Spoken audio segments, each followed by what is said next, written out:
Mic वाइक कैसे लगाओ भी आवाज कैसे है? ये माइक लगाओ, ये माइक लगाओ। कोई भी व्यक्ति जो गवर्नर के रूप में इंडिया आया था उसने इंडिया का डिवाइड करने का फार्मूला आपको नहीं दिया था। जब ये सब डायरेक्ट एक्शन डे पे आ गया तो ये हुआ। इसी तरीके से सारी की सारी जो आपकी सिविल सर्विसेज की प्रिपरेशन होती है वो आपके मेंटल डेवलपमेंट पे होती है कि जो लिखा है उसमें सच कितना है, क्योंकि जो लिखा है दैट इज ओनली इंफॉर्मेशन। और जब तक आप उस इंफॉर्मेशन को नॉलेज में कन्वर्ट नहीं करोगे आपका सेंस डेवलप नहीं होगा। Civil services is all about your sense and your observation. इसीलिए आपका 40 से 45 मिनट्स इंटरव्यू चलता है, वहां पे आपके पर्सनालिटी से, आपके माइंड से रिलेटेड क्वेश्चन पूछे जाते हैं। वहां पे ये नहीं होता है कि आपने आंसर नहीं दिया तो आपको बाहर निकाल दिया जाएगा, नो। तो सारी की सारी जो सिविल सर्विसेज की प्रिपरेशन है, मैंने आपको बताया कि लोग IIT, MBBS, IIM करने के बाद उन्हें लगता है कि दुनिया में अगर कुछ है इंडिया में आने पे तो वो क्या है, UPSC है, जहां पर आकर के आप अपने सपनों को साकार कर सकते हैं। लेकिन ये इतना आसान नहीं है, इतना टफ नहीं है। ये आपको बेसिकली टफ तभी लगता है जब दूसरे लोग आपको ज़्यादा टफ बता देते हैं। यहाँ पे आपको ढेर सारे टीचर्स हैं आपकी कॉलेज में, यूनिवर्सिटी में, वो आपको हमेशा गाइड करते रहते हैं, अच्छी अच्छी चीज़ें देते हैं। PK सर तो खुद ही सिविल सर्विसेज के पीछे रहते हैं कि भाई ज़्यादा से ज़्यादा बच्चे जाएँ, और वो हम लोगों से बोलते हैं कि भाई इनको सही गाइडलाइन दो। So we are here to give you guideline. सारे नोट्स अवेलेबल हैं, सारी बुक्स अवेलेबल है, फिर भी सिलेक्शन क्यों नहीं होता है? वाई? सिविल सर्विसेज में कोई फेल नहीं होता है, पहली बात आप समझ लो।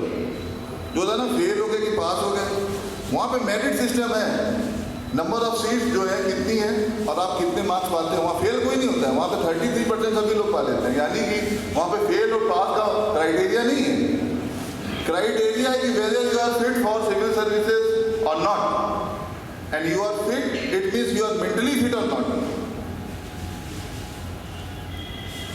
UPSC के इंटरव्यू में और NDA और डिफेंस के SSB में और उसके इंटरव्यू में सेम क्वेश्चन पूछा जाएगा, लेकिन उसके आंसर जो होते हैं वो डिफरेंट होते हैं, क्योंकि वहाँ पे आपको चाहिए होता है एक इंटेलेक्चुअल आर्मी पर्सन जिसके पास करेज ज़्यादा होना चाहिए। यस और नॉट? जिसको पता है कि मेरा दुश्मन कौन है, लेकिन विद इन द सोसाइटी आपकी इंटेलेक्चुअलिटी बहुत ज़्यादा होती है ऊपर और करेज दूसरे नंबर पे होता है।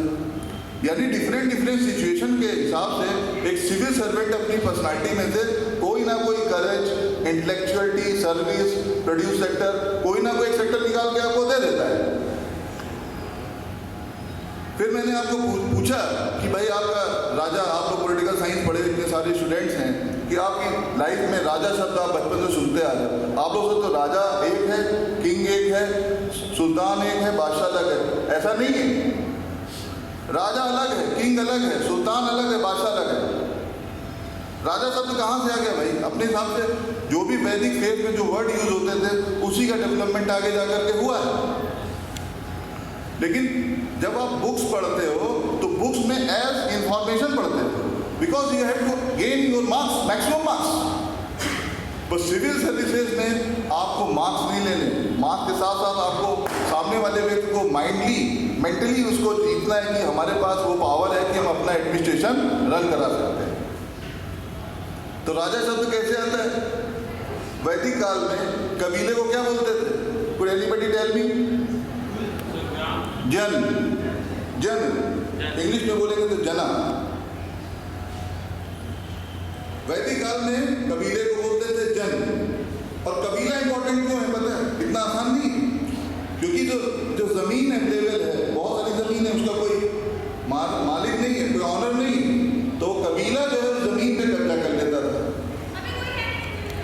क्योंकि जो खेती होगी, खेती का जो प्रोड्यूस है वो राजा को सिर्फ एक इस रूप में दिया जाएगा कि वो लड़ सकता है, बाकी उसका कोई रोल नहीं। राजा का मतलब क्या है? सिर्फ लड़ना। तो कबीले को बोला गया जन, और जन का मुखिया हो गया राजन। बस अब आप समझिए कि सिविल सर्विसेज की पढ़ाई और आपकी रियल एकेडमिक पढ़ाई में क्या डिफरेंस है।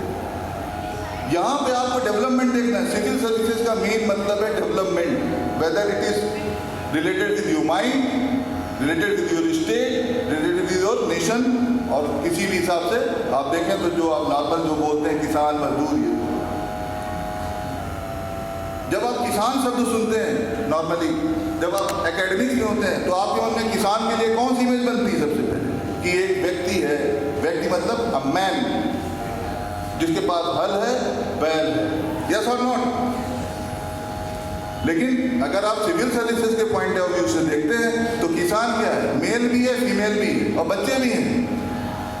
लेकिन आपके अंदर एक स्टीरियोटाइप इमेज बनी हुई है कि किसान का मतलब होता है मेल किसान। नहीं, जब आप सिविल सर्विसेज में आते हैं तो आपका ऑब्जर्वेशन हो जाता है मेल, फीमेल और बच्चे। फिर आपसे बोला जाता है कि अभी प्रधानमंत्री जी ने बोला कि भाई किसानों की आय दुगनी कर दी जाएगी, तो पीपल वर आस्किंग कि क्या गेहूं के रेट बढ़ जाएंगे? नो, उन्होंने बोला किसानों की आय दुगनी होगी। उन्होंने ये नहीं बोला कि सिर्फ खेती से होगी। इंटरप्रिटेशन ऑफ वर्ड, उन्होंने बोला खेती से नहीं, किसानों की आय दुगनी होगी, यानी सिर्फ खेती पे डिपेंड नहीं रहना है। आप डेयरी की तरफ जाओ, आप सिल्क रूट की तरफ जाओ, आप पिगरी फॉर्म में जाओ, आप कुछ भी करो, मतलब except cultivation, except agriculture, you have various field जो आपको ऑप्ट करनी है। ये क्या है? Interpretation of mind. जब भी आपको कोई वर्ड बोला जाता है और आपका दिमाग उसको कैच करता है, इसका मतलब है आप आईएएस जल्दी बन सकते हो। अगर वो कैच नहीं कर पा रहा, it will take time, because you people are practice by some specific word, और उस वर्ड का इंटरप्रिटेशन अगर आपके कानों पे हावी हो गया तो फिर वही रिजल्ट आता है जो रिजल्ट आपको लग रहा होता है कि यार हमारा नहीं होगा, नहीं होगा, नहीं होता है। सिविल सर्विसेज में क्या? You have to develop the situation according to the people's status. Civil services में भाग्य की भूमिका सब लोग पूछते हैं, सर भाग्य होगा तो बनेंगे, भाग्य होगा नहीं बनेगा। भाग्य क्या होता है? भाग्य होता है कि हमने जैसा सोचा वही भाग्य। हमने सोचा कि हम जाएंगे, हमको एक बड़ा सा पेस्ट्री मिलेगा, एक बड़ी सी बाइक मिलेगी, मिल गया तो हमारा भाग्य अच्छा है, नहीं मिला तो खराब। उसी टाइम अगर आप फ्लाइट से जा रहे हैं कहीं, मान लीजिए आपको दिल्ली जाना है फ्लाइट से, आपकी फ्लाइट मिस हो जाती है, आप क्या बोलते हैं? मेरा भाग्य बहुत खराब है, यस और नो। लेकिन कुछ समय बाद पता चलता है कि वो फ्लाइट क्रैश हो गई, देन व्हाट यू से? मेरा भाग्य बहुत अच्छा है। तो सिमिलरली होता क्या है, आपका जो माइंडसेट होता है वो ये चाहता है कि जब जो हम चाह रहे हैं वो हो जाए। सिविल सर्विसेज में भी यही होता है कि हम सोचते हैं कि हम बस आज हमने एडमिशन ले लिया, कल हमारा नाम सबसे पहले आ जाए। यकीन मानिए 1 to लेके 1 to 50 के ऊपर इंटरव्यू नहीं आते जल्दी। जितने भी इंटरव्यू आएंगे 1 to 10 और 1 to 15 में खत्म हो जाते हैं। बहुत ज़्यादा किसी का कोई जानने वाला है प्रेस में तो 50 का भी ले लेगा। 1 to 15 में सारे इंटरव्यू खत्म।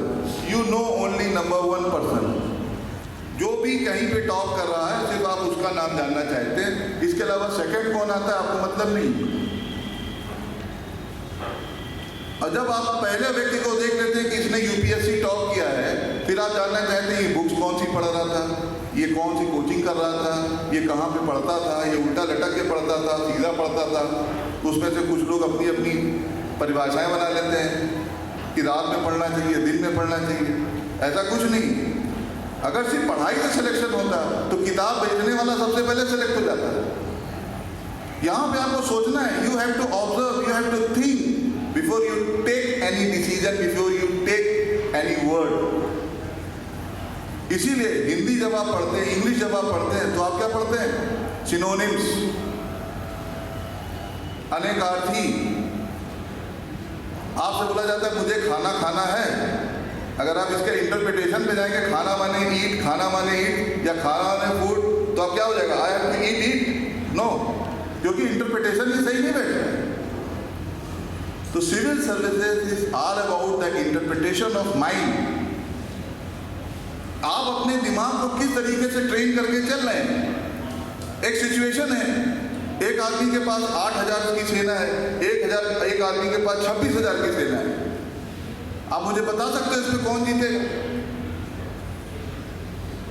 if a person having 8,000 soldiers and another person having 26,000 soldiers, तो कौन जीतने जा रहा है? ए और बी है? कोई भी जीत सकता, वेरी गुड, लेकिन जीता कौन? क्योंकि ये हिस्ट्री का इवेंट है. That was the first battle of Panipat. The first battle of Panipat was fought in year 1526. 1526. अब बाबर की सेना कितनी है? 8,000. इब्राहिम लोदी की सेना कितनी है? 26,000.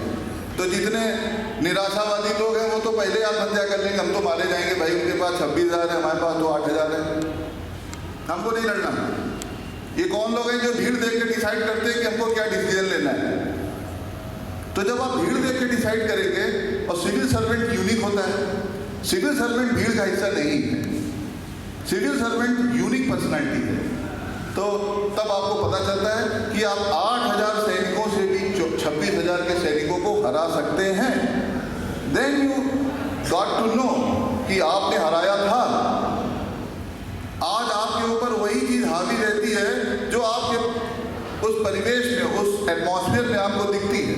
कोई आपसे कह दे अरे सर आज बहुत गर्मी, बहुत गर्मी, बहुत गर्मी, नहीं भी हो रही होगी तो आपको लगेगा गर्मी है. सिविल सर्विसेज से आसान एग्जाम इंडिया में कोई नहीं होता है. क्यों? क्योंकि प्री में आउट ऑफ 100 आपको 55% गेन करना है. बस आप 45 क्वेश्चन तक छोड़ सकते हैं. कोई ऐसा एग्जाम इंडिया में नहीं है. बाकी सब तो आधे तो झूठ बोलने वाले एग्जाम हैं. आप कैट का एग्जाम दीजिए, अगर आपके 75% मार्क्स आए हैं तो परसेंटाइल आपका हो जाएगा 99. आधे लोग ये समझते नहीं है कि परसेंटेज क्या है, परसेंटाइल क्या. वो बताते मेरे लड़के के 99% नंबर आ गए या लड़की के 99% नंबर आ गए, and you are feeling very happy. Civil services में ऐसा नहीं है. आपको बहुत कम नंबर लाने हैं, क्योंकि वहाँ पे पिक एंड चूज है. सारी चीज़ें आप पिक नहीं कर सकते, तो कुछ चीज़ें आपको छोड़नी भी है. और इसका सीधा संबंध आपकी पर्सनैलिटी से होता है. निगेटिव मार्किंग है. अगर आप लालची हैं बाय नेचर तो आप क्या करेंगे? सारे क्वेश्चन अटेम्प्ट करने की कोशिश करेंगे, यस और नो. लेकिन अगर आप ईमानदार हैं, अगर आप मेहनती हैं, तो आप कहेंगे यार उतने ही करो जितने हमको आते हैं, क्योंकि वहाँ एक क्वेश्चन में ऑलरेडी 5 क्वेश्चन हैं. तो it's the total symptoms of your personality, how you take